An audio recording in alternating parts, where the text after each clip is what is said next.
संगमेश्वरमधील वांद्री येथे 25 वर्षीय तरुणाची राहत्या घरी गळफास घेत आत्महत्या।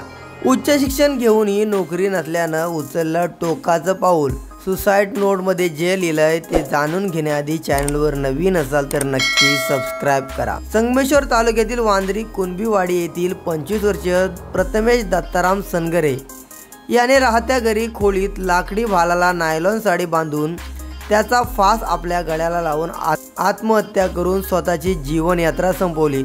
प्रथमेश हा पुणे येथे अभियांत्रिकीच्या शेवटच्या वर्षात शिक्षण घेत होता। तो सोमवारी 9 फेब्रुवारी रोजी वांद्री त्याच्या गावी आला होता। त्याने दुसऱ्या दिवशी मंगळवारी दुपारी 2:30 वाजण्याच्या सुमारास घरात कोणीही नाहीत ही संधी साधून घरातील खोलीत असलेल्या लाकडी भालाला नायलॉनची साडी बांधून स्वतःच्या गळ्याला फास लावून आत्महत्या केली।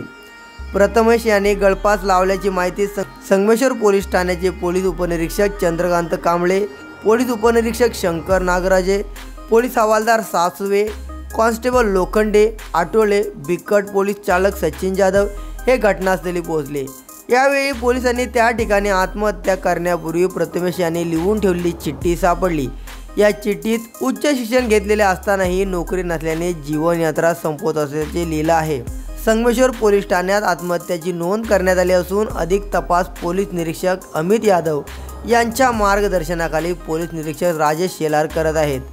हुनर आणि मनमिळावू वृत्ती आणि सदैव हसमुख चेहऱ्याचा कुटुंबाची जबाबदारी स्वतः पेलण्यासाठी अभियांत्रिकी शिक्षण घेत असताना असे काय बरे त्याच्या मनात आले याबाबत पुसटची कल्पना कोणाला सुद्धा न देता त्याने टोकाची भूमिका घेत स्वतःची जीवनयात्रा संपवण्याचा निर्णय घेतला। त्याच्या या धक्कादायक निर्णयामुळे सर्वत्र हळहळ व्यक्त होत आहे।